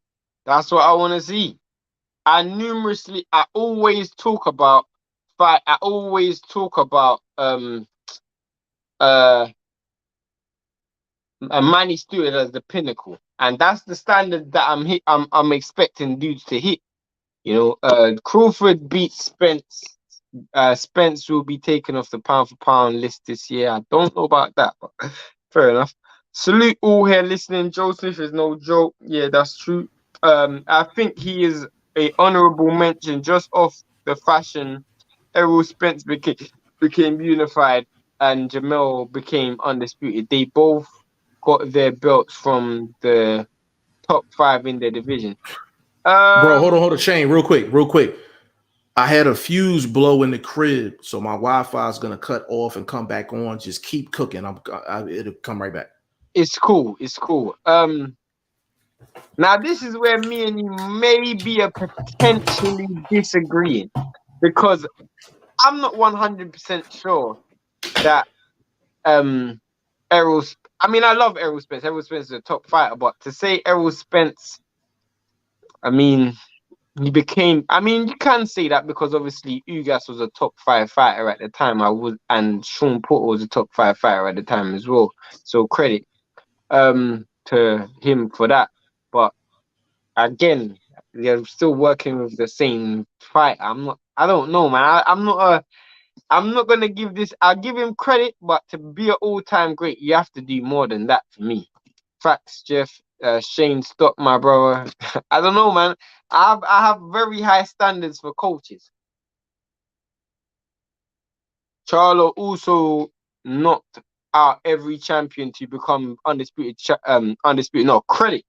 That is credit. That is credit. Charlo done an amazing job, but I mean, I couldn't give this dude any more praise. I mean, again, I said it earlier this live. He is my fighter of the year so far. You know, his performance against Castano was terrific. Credit for that. But again, I am just saying, when it comes to Derek James, he's a great coach, and for the time that we are in right now, when you compare him to the other coaches, he's definitely up there as one of the best, but there's a lot more he has to prove to me. What's good? Shout out to L Dub. Shane sounds like a hater. I can't hate on someone that I respect. I respect. I've said it numerous times. I think he's a top fighter and top trainer. What's good, Brody? I respect Shane's qualifications for all.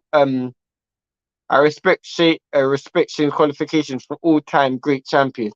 But Derek James will make the Hall of Fame for sure. I feel all-time great Hall of Fame and Hall of Fame should be separated. Again, I mean, he could make the Hall of Fame. I mean, it is what it is, I guess. But on what he's done so far, I just think he's got great accomplishments, but he hasn't proved to me that he's shown an all-time great performance as a coach. I haven't seen that yet. When Errol Spence Jr. and Derek James become undisputed, talk to me, Shane. Again, if Errol Spence becomes undisputed, I'll be saying the same thing. I'll be saying the exact same thing. Like, to me, and I'm just being honest, haven't seen Derek James has shown me that he turned two great fighters into unified and undisputed champion. That is a great accomplishment. But there's so many things I want to see for you to be like.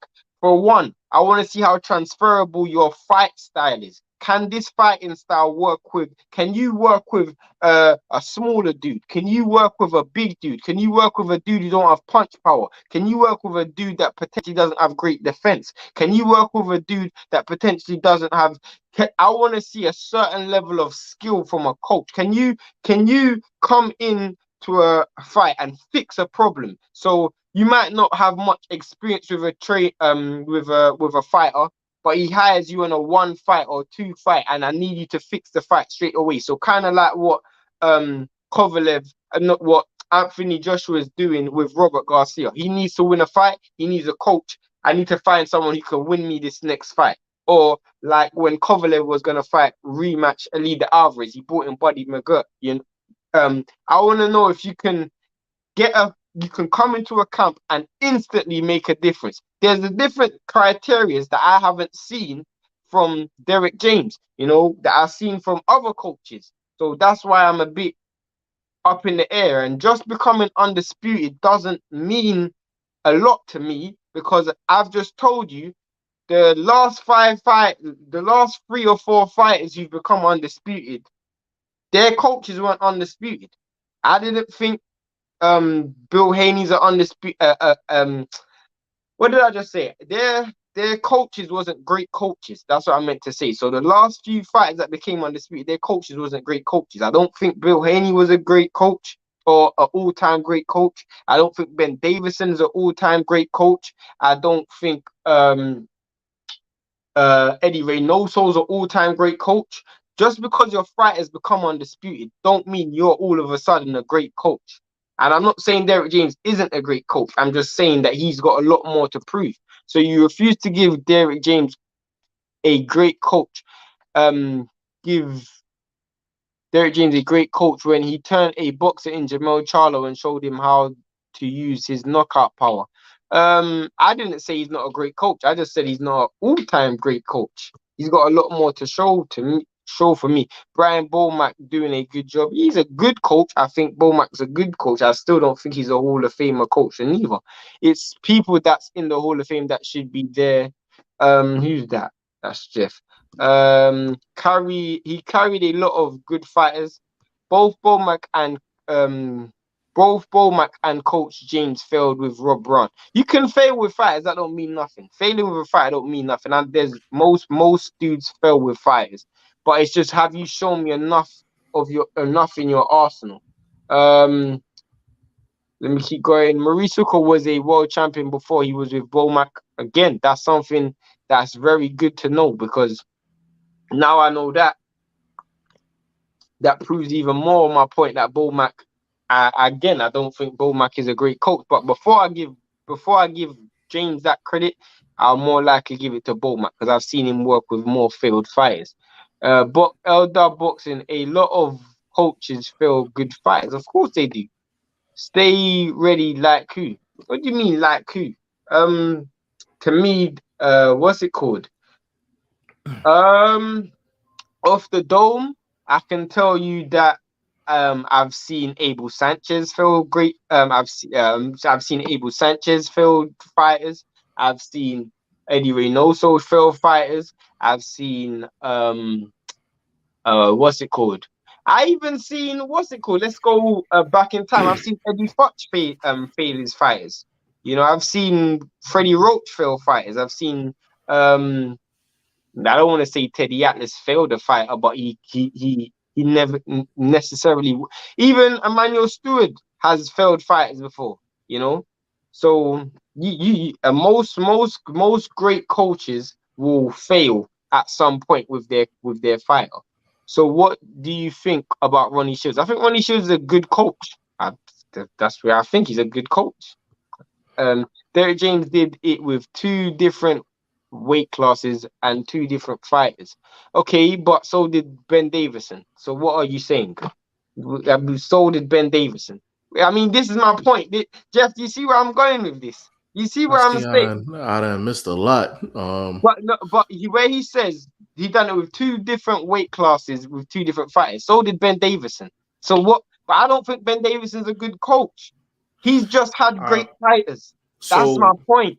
yeah, so it's like, but see, that's why I said it's so difficult to each trainer. You have to create their own lane in terms of how you evaluate them. Like the way I evaluate Virtual Hunter is not the same way I would evaluate like a Derek James. You know what I'm saying? Like I evaluate Brother Nazim, different than I would a Teddy Atlas. Like it's No, just no, that's a bad example. That's a no, bad I example. no, Ted but the Atlas thing, and Nassim are very similar. They're very high well, IQ coaches, and they run a but corner very well. Teddy, if you notice, the reason I said them two, you hear not Brother Nazim's intellect more in fight. You hear Teddy Atlas's But you intellect hit, more in camp. I mean, You hear it more in camp. So when you see Teddy Atlas behind the Teddy scenes, Atlas is you more see that. in the corner. He's more talking about the mental. You know. Yeah, he's talking about, but see, that's why I compared, that's why I said them two. That's why I said I don't evaluate them two the same. Yeah. Teddy Atlas is gonna get you, he's gonna get you in terms of emotionally ready, Yeah. motivated, and then I mean, he sprinkles in that intellect. He sprinkles in that intellect. in terms of just game plan, I mean, there's nobody better than Brother Nassim Richardson in a corner. There's no man that's ever been made. I don't care whether it's 1900s, 1800s, 2000s. This dude in corner is the greatest. He's the greatest man that run in a corner, bro. Greatest. He's the Yeah. greatest. Brother Nassim Richardson. Hold on. Stay ready. Ronnie Shields have had fighters that didn't make it like that. That's good fighters. Eddie Reynoso, Luis Neri, Robert Garcia, Phil Robert, fighters. exactly. Let's talk about Freddie Roach. So stay ready. Let me say this. It ain't no trainer that's gonna, no trainer's batting 1,000. Like No nobody's pain. batting 1,000. I What mean, I would do, look at what's it called, Dominic Brazil, and didn't he have Virgil and Hunter? Virgil Hunter, yeah, like, so I'm like, not every match is gonna not every team is gonna, mesh well. You know what I'm saying? Even when you got, the NBA, when they put the dream team together, if they not meshing well as a team, like, you got, other countries is coming in, they beating our guys. You know what I mean? Heavy bag. He said, Shane, I like your knowledge of boxing. Do you have an IG? Yeah. Yeah, he I does. underscore I'm Shane, the number one. See, I'm on point. I'm on point, man. I underscore am Shane, the number one, exclusively on Instagram. Go following, go following. So let me get Sento's to boxing. Sento's boxing. Big shout out to you. He said, what up, G5? Salute. Big shout out to you. My man L Dub in the building. He said Eddie Ray Nelson didn't lose with Neri. No, but guess who he did lose? He lost with Oscar Valdez and he lost with Canelo. Stay ready. Neri Pop Dirty. That's why I mentioned him. Fair enough. Fair I enough. mean that Reynoso pack. That Reynoso pack, yeah. L Dub Boxing. Rios tested positive. You didn't mention him. I mean, I don't know who was he referencing when he said that. I wonder if is he talking to Stay Ready? I'm assuming so. Okay. Andre Southgate, for sure. There was only so much a coach can do in terms of results. Bull Mac is doing a good job. I think I don't He's think doing a good job. I'm not saying he's not doing a good job at all. It's just like, so I guess where I was going with that, I'm like, if Crawford beats Spence, Bull Mac has taken one fighter to undisputed in two different weight classes. So my question is can you hold Bull Mac in the same regard as you do a Derrick James if Spence beats Crawford? So that's my question to people. It's to me, again, I feel like, I know you're not doing it, Jeff, but I feel like people are allowing this narrative of, because my fighter beat your fighter, I'm a better trainer than you. And that's not boxing. That is not boxing at all. Just, I don't care what anyone says. Brother Nassim Richardson's a better coach than Floyd Mayweather Senior. I don't care what anyone wants to say to me. Brother Nassim Richardson is better than Floyd Mayweather Senior. Shane Mosley still lost to Floyd Mayweather. It doesn't make a difference. It doesn't make a difference. If my fighter is better than your fighter, it doesn't matter if I'm a better coach than you. Well, it does matter, but it matters only to a certain degree. And I feel like some people are going to allow the fact that, well, if Errol Spence beats Terence Crawford, therefore Derrick James is a better coach than Bomac. Or if Terence Crawford beats Errol Spence, Bomac is a better coach than Derrick James. That's not boxing to me. That's not boxing to me. Because just because one dude beats another, I mean, that's not boxing to me. I mean, I'll give you another thing. Everybody in this chat speaking about names, and Heavy Bag, I got a question for you. What has Derrick James done that Lomachenko Sr. hasn't done?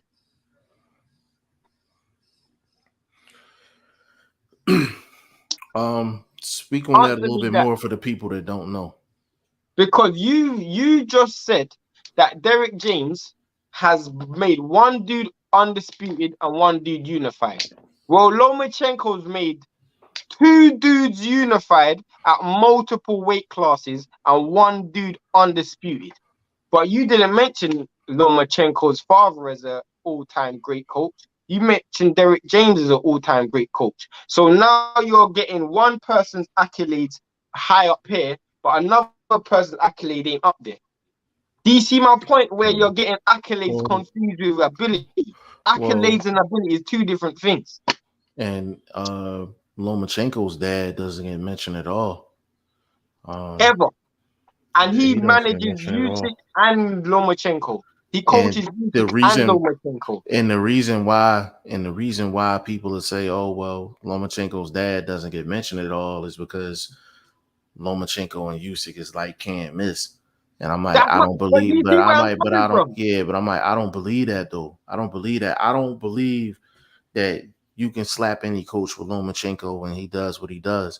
I don't believe you can slap. Sorry, Jeff. I'm so sorry to cut you off. What's more impressive? Lomachenko was a natural featherweight. Usyk started his career at 200 pounds. So therefore, he's working with a featherweight and a heavyweight. Errol Spence, a natural 147.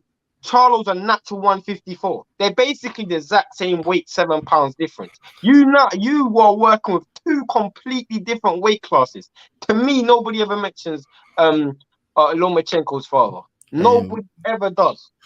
and the thing is, like, I would look at it more so like Lomachenko's dad has to be added to the equation.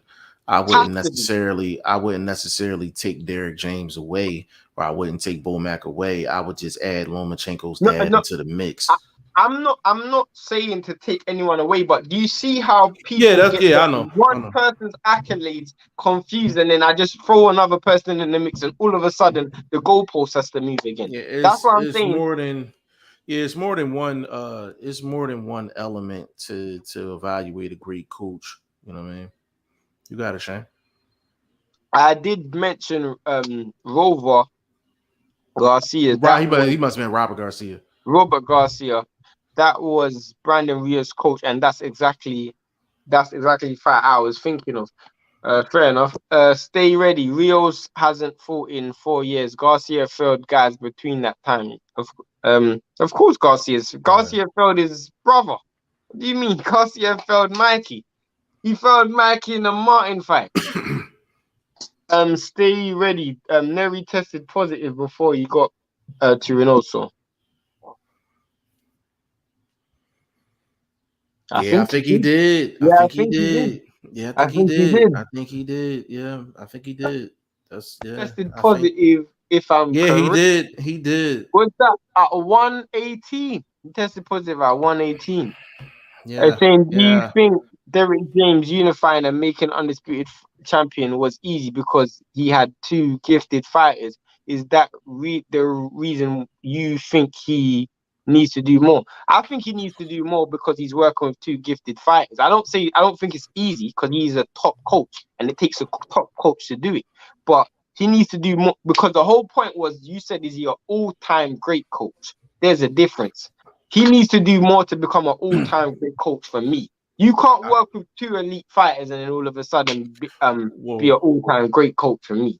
let me add on to that as far as Derek James is concerned. So Derek James, right? He is he has obviously Spence, he obviously has Charlo. So he has he got like Frank Martin. I'm pretty sure he has other guys in the gym.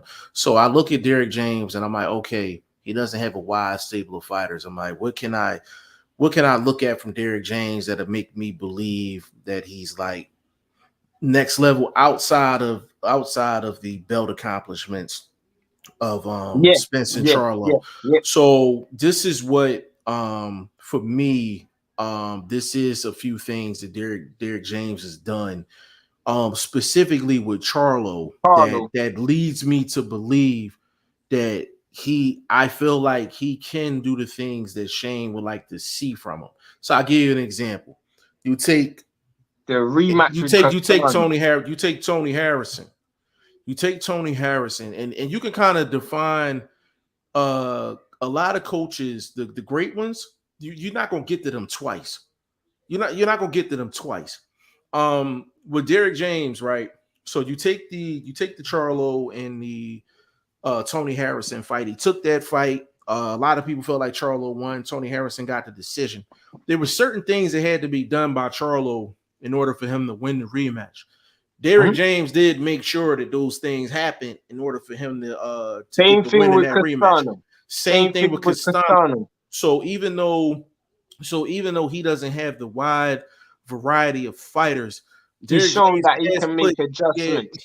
he's shown situations where he can actually take guys and make the proper adjustments and His the things that he in-game needs to do. instructions is also good I as well. I think Derek James is next level for more so for those reasons I than the mean, accolades. if you look at the 12th round of the Castano fight, the first one, he tells Charlo that he's losing, just so he Mhm. goes out there and wins that final round. You know, um, if you listen to what Reynoso said to Canelo in that last round, you can clearly tell that there's a difference in quality of coaching. You know, But that's why I say Derek James is a top coach. He's an elite coach. But Yeah, he's again, Derek James is next level. Like he's next he's level with it. shown me that he can make adjustments. He's a I, top coach. He's just, to so me, I want to see more. I'm not it, gonna go I, against what I'm saying. I want to see yeah, more. I mean some of the questions that Shane have, I don't know if we ever gonna get the answer to that. I don't know, And but it's 100% fine if we don't. It's yeah, 100% fine if we don't. Because why should Derek James care about me? I'm not I'm not gonna be the one inducting him yeah, I into the mean, Hall of Fame. understood. I He, mean, he's if Spence, like, listen, if Spence wins this fight, I mean, stamp him, like stamp him. He's going to the Hall of Fame, like stamp him. You know exactly, what I'm that's my saying? point. Stamp him. That it Like, doesn't make a difference what but I what I, the what thing I say. is, but you can make, but for the people, what I need people to understand is if you think that Derek James is all time great, if Spence beats Crawford based off of your criteria, you have to put Bomac in the same air if Crawford beats Spence. Because even though he took two different, so he literally took the same. Actually, to be honest with you, you can make the argument that if Crawford beats Spence, what Bomac has done with Crawford is just as difficult as what Derek James has done with two different fighters. So not But only do you have to hold on, let me finish. You take, first of all, you got to get the opportunities to go through the gauntlet. That's at 140. So he wiped out 140. He wiped out 140. If he beats Spence outside of maybe Boots, it's pretty much a wipeout. It's a wipeout. So you can literally look at it and be like, yo, Bo Mack has led Terrence Crawford to undisputeds in in back-to-back weight classes and damn near cleaned them out. That's just as good as if Derek James has Spence undisputed and Charlo undisputed. It's yeah, just as difficult. It's just as difficult. I just don't. And I'm just gonna keep it all the way 100. I always bring up the same example. Floyd Mayweather. He had a. I mean, let's look at Roy Jones Jr. Who was Roy Jones Jr.'s coach? Nobody mentions him. That's my point. That's my point. I don't want to hear people say because one dude accomplished something or because the dude accomplished something that all of a sudden this dude's a great coach. That's all. No, it's irrelevant. It's irrelevant. It's not irrelevant in the sense that what you've accomplished is irrelevant. It just doesn't automatically give you the status of being a great coach. Heavy said, okay, I did not know that. I get your point. That was good. Andre Southgate. That's how it usually works, though. The person that dominated the division, the trainer, going to get the reward as the best trainer. So it's weird. It's That's weird, for man, because everyone it's else like, other than me. yeah, it's weird, man, because it's like, you got J- some Jeff, guys. I want to ask you a question. But let me show you something. Let me show you if you do you not see the hypocrisy? When the Reynoso camp was everybody in that camp was champions and they were winning and all of that stuff. When the Reynoso camp was doing what the Reynosos were doing, who was saying that Reynoso was the trainer of the year on this chat? In the best trainer. Who was No, saying that to us? Hardly anybody was saying that. But right. people are saying it now because it supports the narrative and the fighter that they like. But when it was Reynoso in the same position as Derek James, everybody was saying it. Everybody is saying it now. But nobody was saying it when it was Reynoso. Because it supports the narrative that people want to push. Well, I will say this though, with Derek James, just as an example, you can literally hear Derek James putting in work in between rounds. You can literally hear Derek James putting in work in the gym. How When you many actually people have watch, said that? How many well, people have said that in this chat? You said it, and I know where you're coming from. But how many people have said that in this chat? Yeah, that's what I'm saying. What are they Like, talking about? Nobody.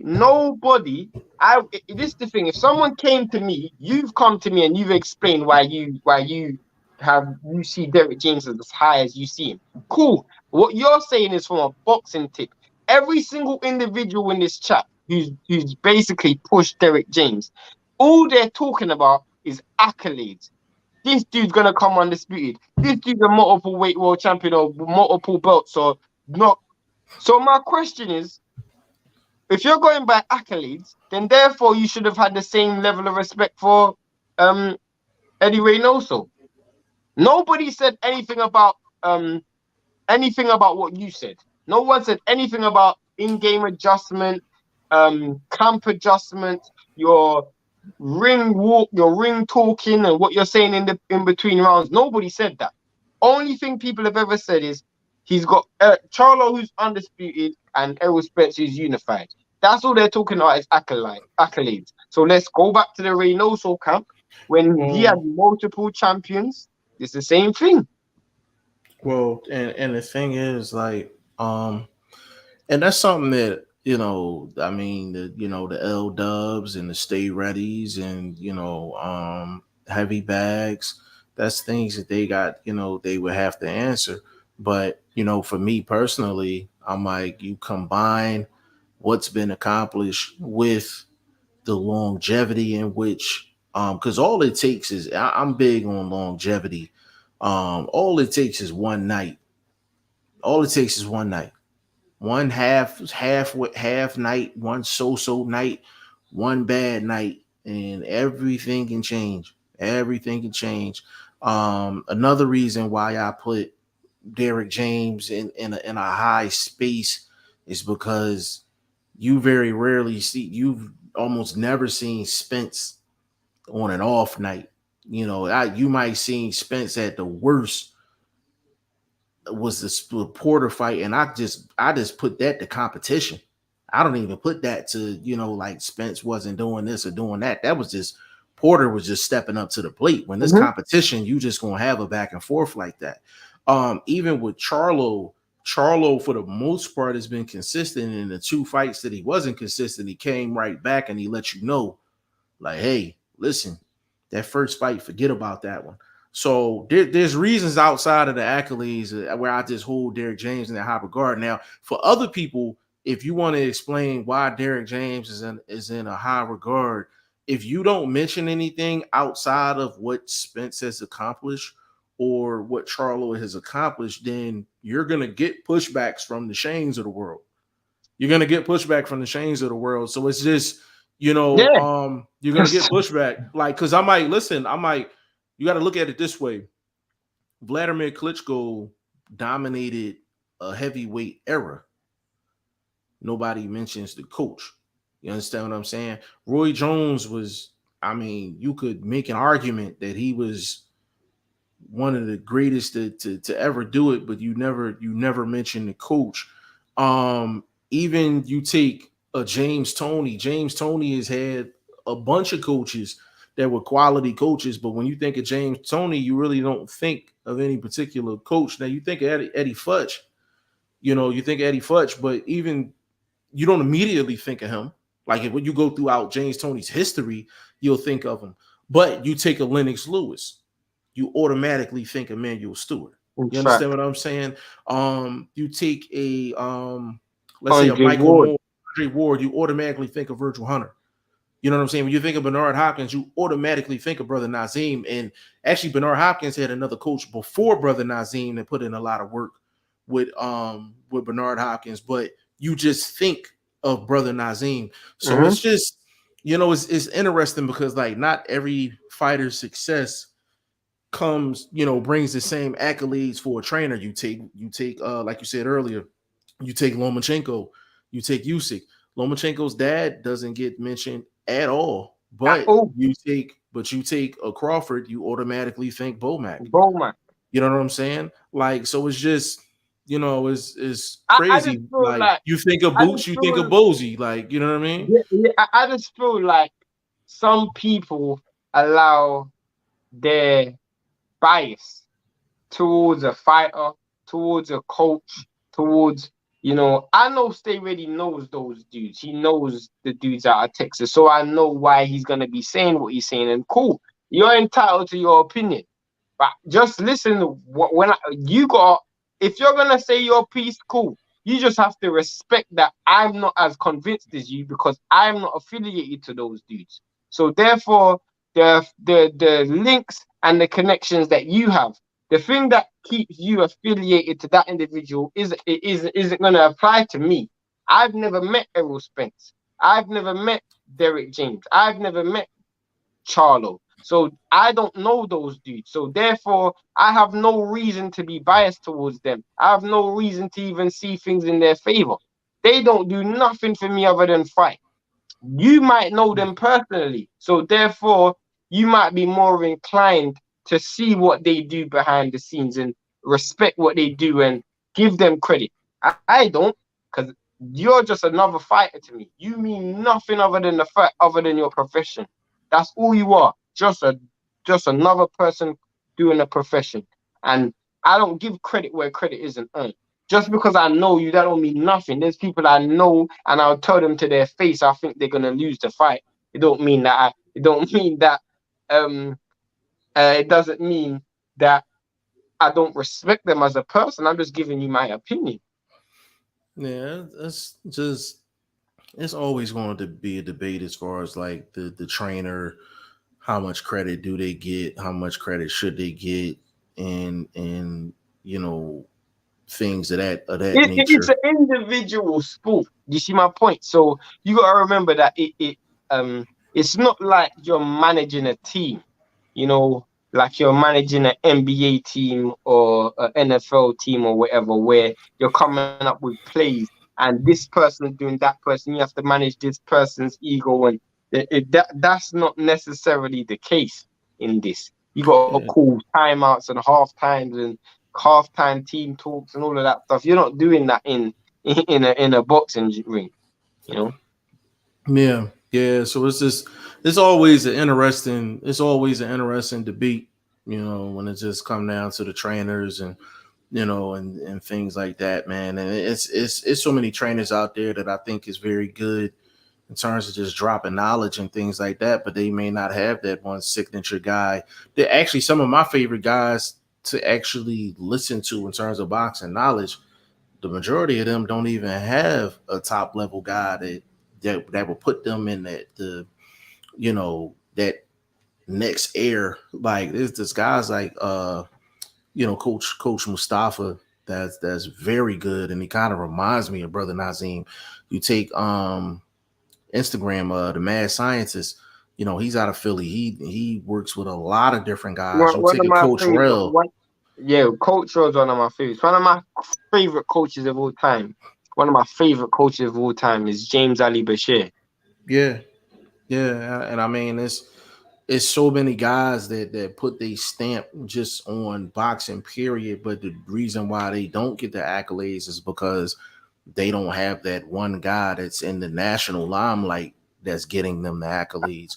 And So what you also have to understand is, um, sometimes a head coach ain't your day-to-day coach as well. That's what you also need to understand.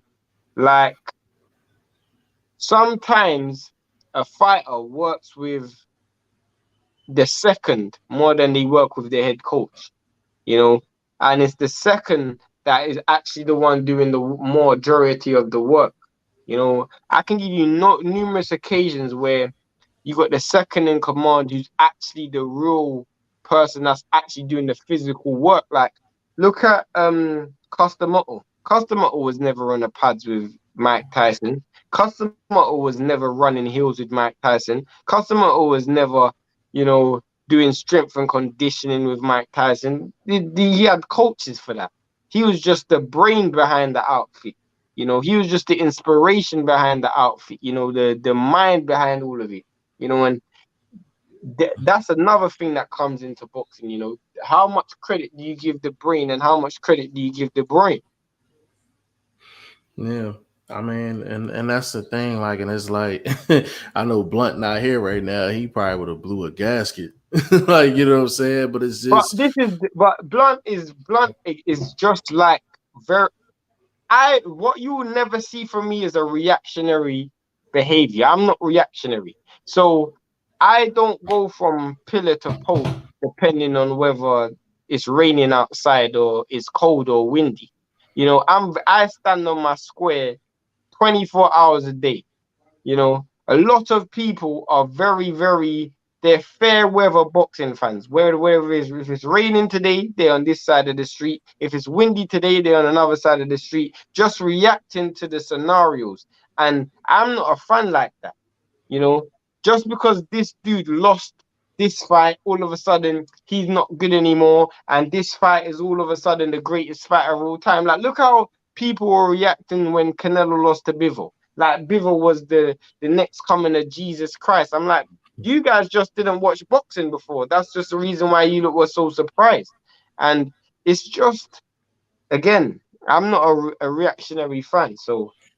Yeah, it's just but this is the ongoing things that um you're gonna run into when you're talking about. I mean, listen, take Joe Smith's dad. If Joe Smith beats Artur Beterbiev, like he would have had a 4 fight run. That's like here, like you know what I mean. But he's not gonna get mentioned though. He's not gonna get mentioned. You know what I'm saying? He's not gonna get mentioned. So like every situation is not the same. Like every situation is not the same. But like you take an Andre Ward, you were committing sin if you mention Andre Ward and you don't mention Virgil Hunter. Like Yeah. yeah, like you were committing sin, treason. Like you know what I'm saying? So it's just every situation is not the same. I just think as boxing fans, I think as long as we evaluate each situation as its own individual situation and and really don't try to cross over one logic for one situation and try to take that same logic over into the next one.